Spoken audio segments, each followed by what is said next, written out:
So it's the day after quite an embarrassing defeat at the Molineux by Wolves. It finished 1-0, as mentioned, to Wolverhampton Wanderers over West Ham United. Look, it was a really, really bad performance. Pretty embarrassing from us, to be completely honest with you. I've got to say, initially when I first saw the lineup, I thought it was pretty exciting. And I only say exciting because it was different. What I wanted from this game was just something a little bit different. And look, in fairness, I just really, even though the lineup was different, I really don't think that we got that. It seemed pretty much the same tired, stagnant football we've been seeing over the last sort of 8 to 10 weeks or so. Pretty depressing, to be completely honest with you. Pretty bored I was throughout most of that game. I had a pretty underlying feeling that the first goal was going to win the game.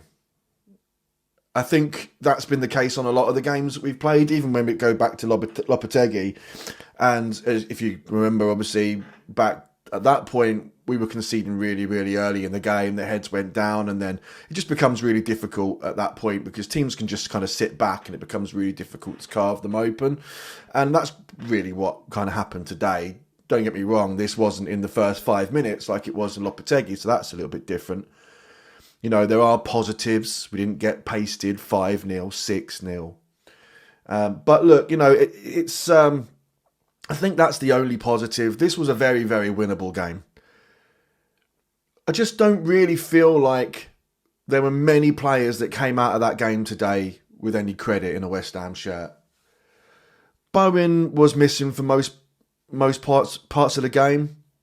I don't know whether or not that's like how he's actually being utilised, or whether or not he's just feeling a little bit under it at the moment. He didn't play particularly well for England. I think his confidence might be down a little bit and we need something to kind of keep him up. It's kind of a shame that Kudus wasn't playing today. My understanding is he picked up a knock in training.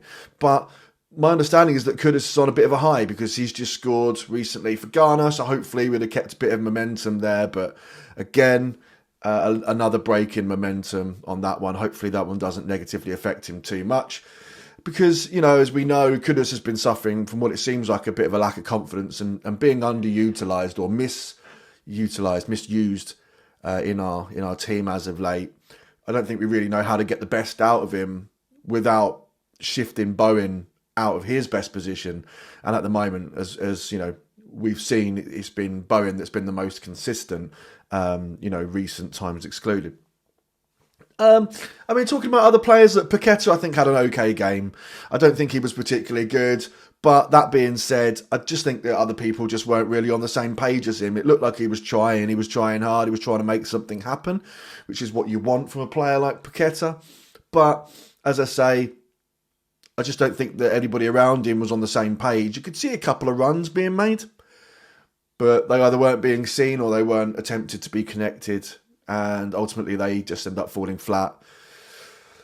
Evan Ferguson, I think, I wouldn't go as far as saying it was a sitter. I don't think it was. I think the ball was, put to him by Bowen. It was a little bit slightly behind him. But, when we're talking top quality, professional, Premier League striker, you really got to hope that they're putting sort of those kind of things away, or at least towards the net with some kind of power. So, but other than that, I really didn't see a lot from him. No sort of goal threat. And that's kind of what we need him for.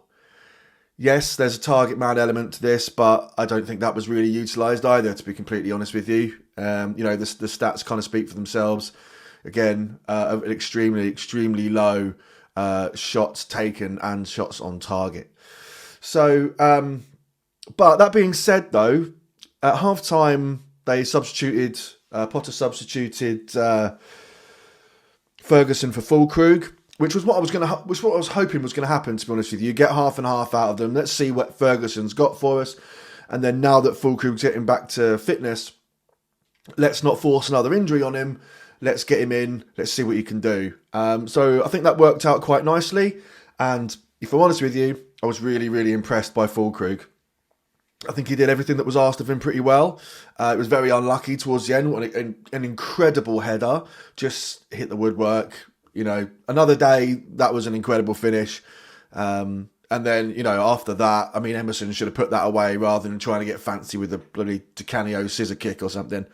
I'd have been saying that on the other side of my face if we'd have scored, but that's the risk that you take by doing something like that. The rewards are high, but equally, with a risk like that, just end up making yourself look stupid if you're not even getting it on target. So yeah, I mean, Fulkrug, as I say, I thought he actually had a fairly decent game. He was probably the person that I would say came out of it with the most credit in my book. Someone I actually wanted to see more from, whereas everybody else, frankly, I just felt like I didn't want to see any more of West Ham for a number of weeks, to be fair. I wish the international break was happening now, because frankly, I'm bored. I thought it was a shame about Todibo. He's clearly got some kind of injury, because I'm not really sure what the upside was to keeping Todibo on the bench and putting Mavropanos up on the field. That being said, I don't think Mavropanos had a horrendous game. I don't think he was great by any stretch of the imagination. There's always a mistake in him. He's always given away an unnecessary corner or unnecessary free kick, or he switches off for a second. But, I think it was... I think it was Gonzo who brought this up actually about Ramsey. Ramsey was saying about how he can't concentrate for a full 90 minutes. And, that's the same with Mavropanos. He just loses that little bit of concentration, and it causes us big problems, especially in the Premier League. You can't be making, you can't be making mistakes like that. You get punished for them. Thankfully, tonight wasn't one of those nights, but you can just see it happening. The quality of Wolves just wasn't really that high, but you could still see them just waltzing through our midfield. Ward-Prowse had absolutely no say in the matter. He was completely overrun, and I think he was hooked off at almost the right time.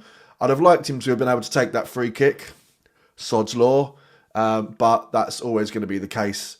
I just don't know when he's going to get that first free kick, which is just depressing, isn't it, really? I think he wants it too much.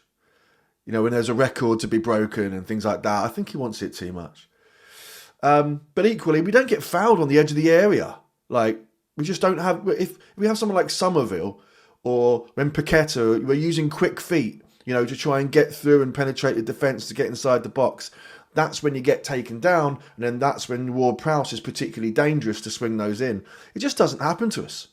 We're too busy going down the wings, which is fine, because you've got someone like Bowen, right? But Bowen's becoming quite predictable, I've found, especially when he's your only threat.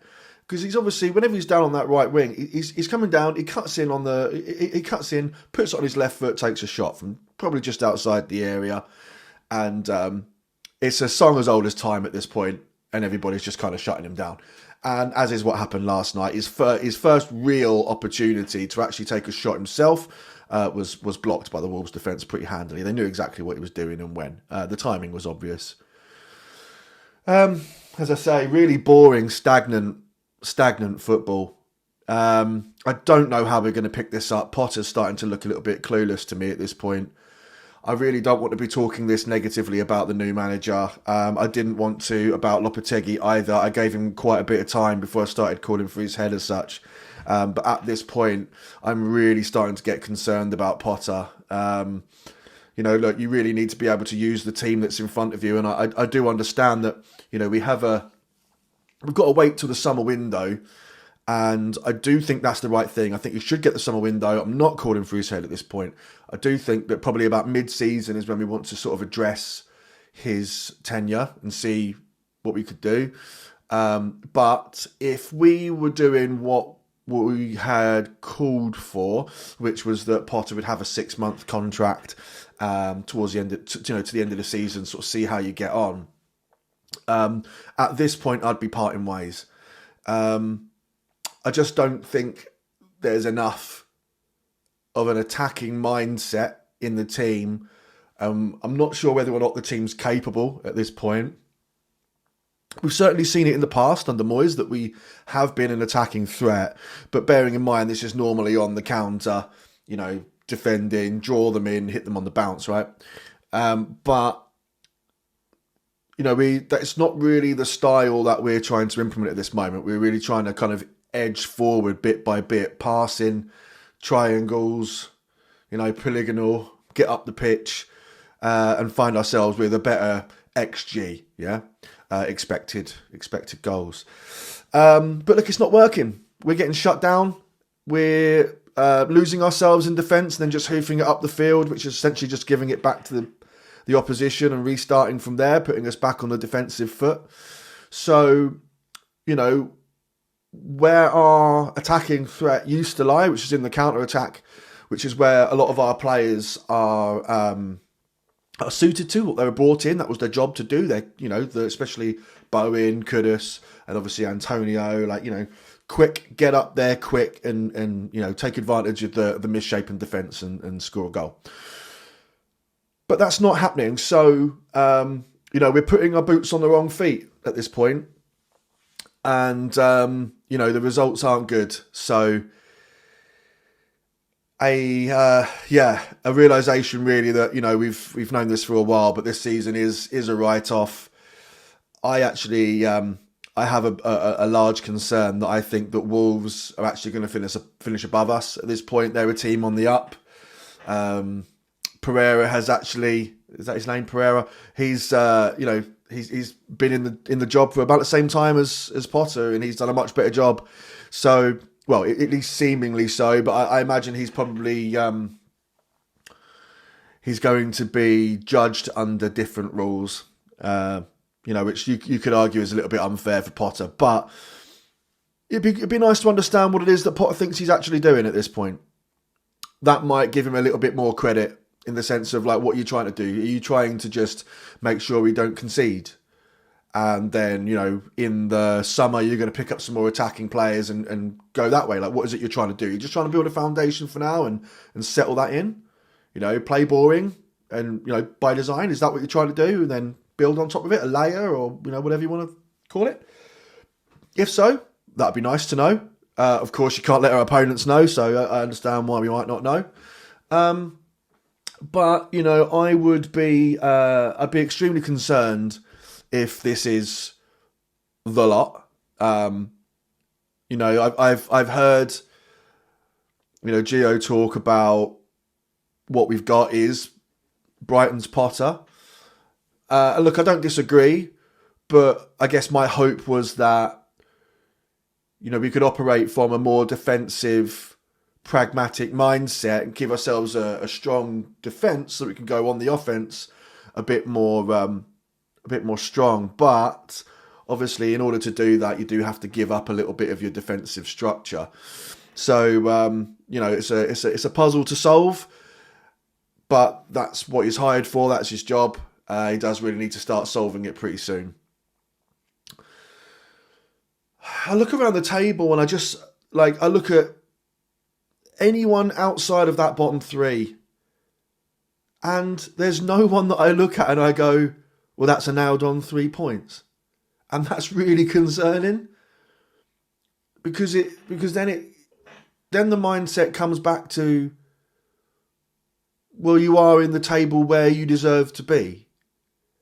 And I think that since Potter's come in and we saw a couple of promising results and a couple of promising performances, that maybe the mindset was something along the lines of that, well, we're better than our position and we'll start picking up some points and, we'll be, say, well, what I was hoping for was about 12th this season, 11th, 12th. That's what I was thinking was going to be realistic.